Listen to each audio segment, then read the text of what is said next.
So if you have a desire to be able to grow on social media and be plugged in more places, but not have it consume your life, then these are the tips for you.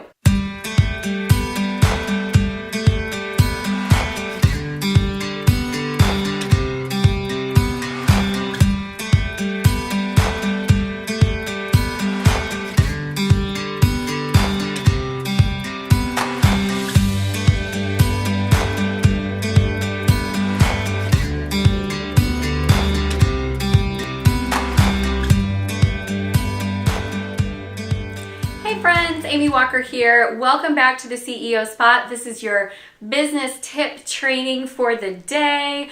And today we're going to be talking about how to simplify your social media. Because if you're anything like me, social media can be a little bit overwhelming.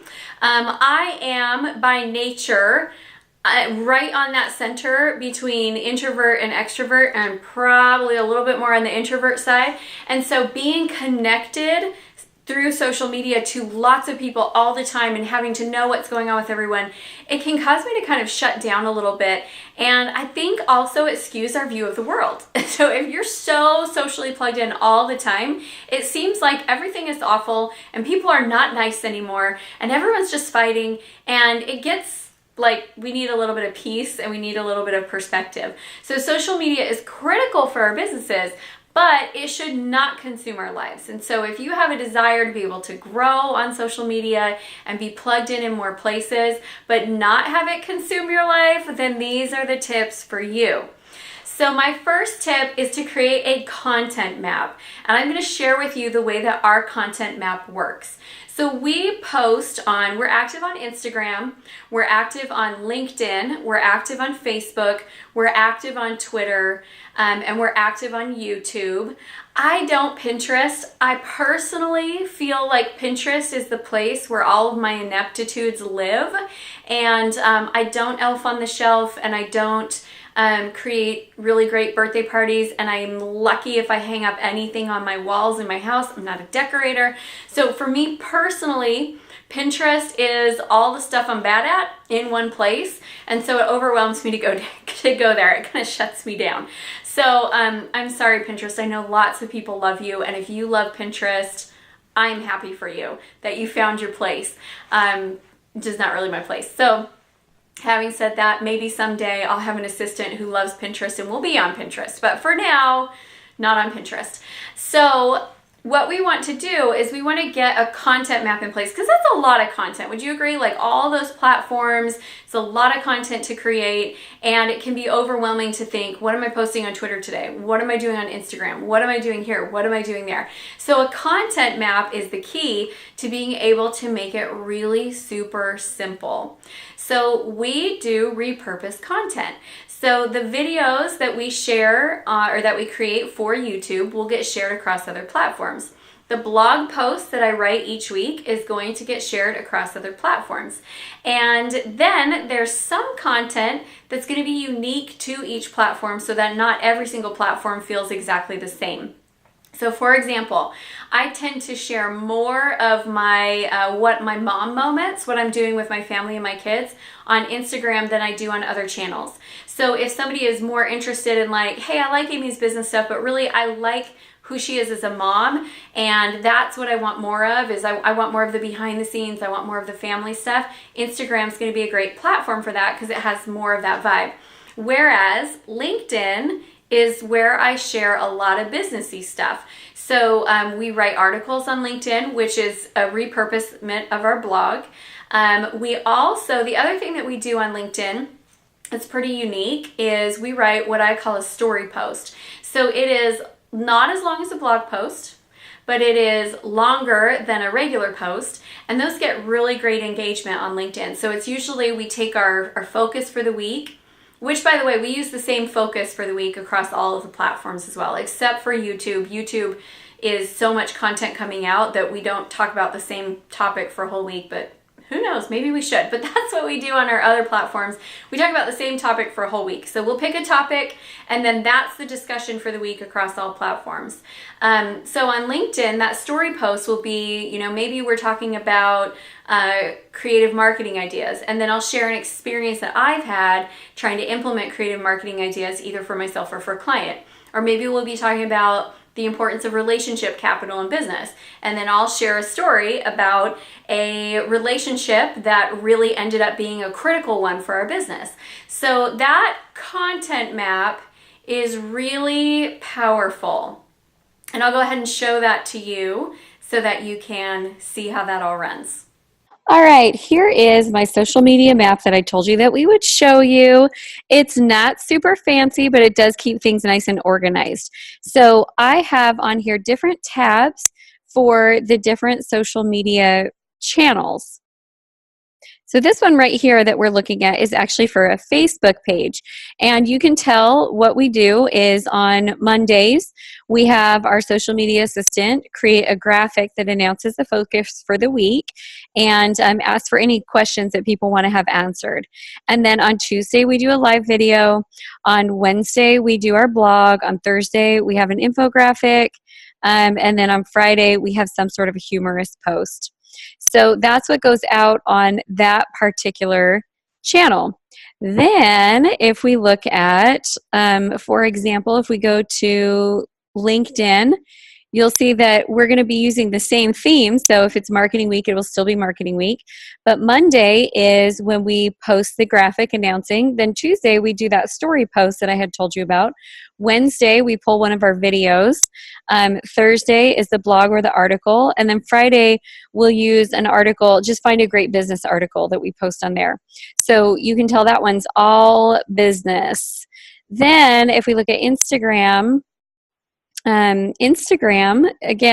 on the first day of the week, we share what our topic is going to be.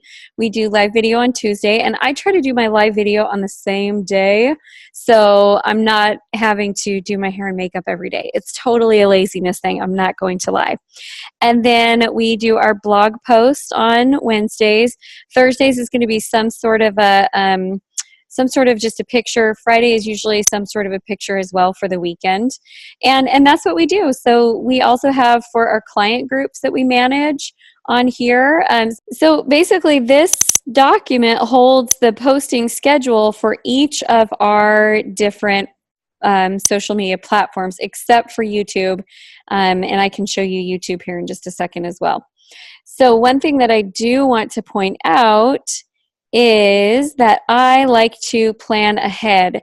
So I will actually come up with the topics months in advance. I love when my social media is 3 months in advance. I'm not saying it always is, but it's almost always planned out a month in advance. So let me scroll down to the bottom here. Okay. So you can see I am getting ready to need to make some more. So I've got on here creating a culture. This is when we're on this week as I'm making this, is creating a culture of innovation. And then we'll have creating more joy in the journey. And then I'm out of content. So I've got to go in and create the content for the next month because we're getting ready to head into a new month. So you can kind of see that I like to plan ahead. I'd rather, it's easier for me to write 4 blog posts at a time than it is to have to write 1 blog post every week.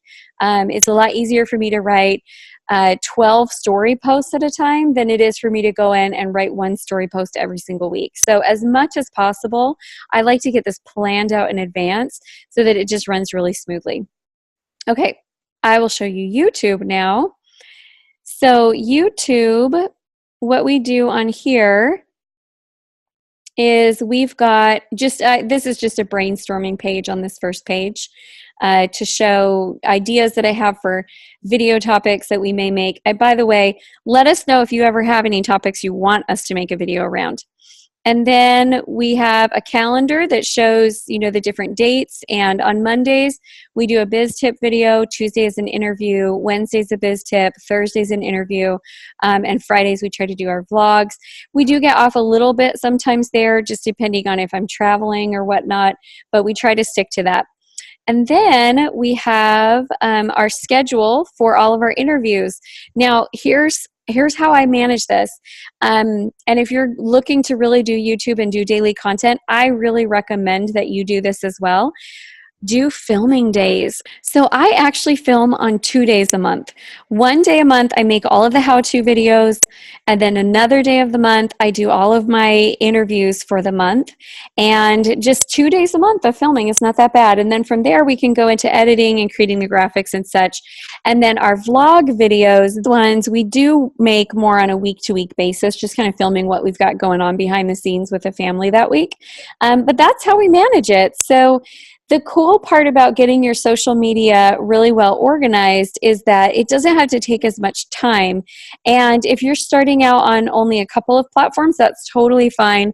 You just don't have to have as many tabs along the bottom. My next tip for your social media is to get a social media assistant. Now, I know what you're thinking.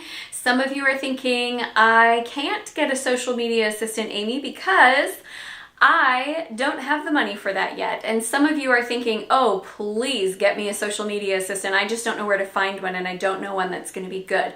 So I'm going to share with you the cheapest way to get a social media assistant. This is something that you can actually hire out overseas in the Philippines. It costs about $400 a month-ish to get a full-time assistant overseas in the Philippines. Let me tell you what they're going to be great at and what are the areas that you're still going to need to manage yourself. By the way, some of you don't need full-time, right? So you could get part-time as well. So they're going to be great at things like graphics, great at scheduling posts, great at repurposing content. But the challenge with, and I get this. My degree is in linguistics. I have a minor in teaching English as a second language. The challenge is going to be that they may not sound like a native English speaker, and it may take them some time to be able to write in your voice. And so what you can do instead of having them write all of the content is you can produce 2 or 3 content pieces each week that you produce, and then they pull pieces out of it and they repurpose, and that fills in all of the gaps for your social media. They'll manage the posting for you. They'll create all the graphics for you. It'll make it really simple and will be definitely a good use of your time. Now, if you want to find somebody who can just create the content for you, because some businesses are that way. They're like, I am not a content creator. I hate to write. I don't want to be on video. Then you would be looking for a higher level social media assistant, and maybe even a social media manager who's going to come in, create that content map, and create all of the stuff to fill in the pieces and just roll with it. And that's fine too. But there's a big range in there. But I will say, get something that helps support you in your social media content creation and posting. Even if it's just like a pre-scheduling tool, okay? A pre-scheduling tool, at least you could spend, 2 or 3 hours at the beginning of the month creating all of your content and then pre-schedule it to go out. That would at least save you some time. But I don't think that you should try to navigate the waters of all the social media platforms without having at least a little bit of support in place. My last tip for keeping social media simple is be honest with yourself. I did not start out in social media by playing across all the platforms. I just didn't. I didn't even start YouTube till this year, even though I knew that I should, and I kept telling myself we should. I knew I wasn't ready to manage it. So start where you can succeed. The most important part of social media is consistency. So if you can be consistent on one platform, choose the one that's going to be the best fit for your avatar and be consistent on that platform. If you can be consistent on 2, great, be consistent there. But don't spread yourself so thin that you really can't keep it up and can't maintain it, because it's not going to do any good for you. The minute you stop posting, they see somebody else's stuff. So the attention span on social media is small. It's really small. It's short. And they're not going to remember you if they're not consistently seeing you in front of them. So don't spread yourselves too thin, and be honest about what you can do. Be consistent with something and let that be enough. All right, I hope these were helpful tips for you to get you a little bit more plugged in with how to manage your social media without it managing you. And I guess my last tip is just don't scroll. Like, get in there, look at your notifications, manage the conversations that you have going through, but you don't need to scroll. Scrolling is optional, and that's where I feel like social media takes over our lives. Whereas if you just use it as a great communication tool, you go click on those notifications, you engage with the people that you need to engage with, it's pretty easy and pretty awesome actually to be able to communicate with people all around the world, share your message, share your business, share your passion, and create a lifestyle and a business while you're doing it. So have a great time. I'd love to hear your success stories with your social media content map, and make sure that you subscribe to the channel, share this video out with other friends that are entrepreneurs, and join us in the CEO Spot, our private Facebook group, where you can continue the conversation. Thanks, everyone.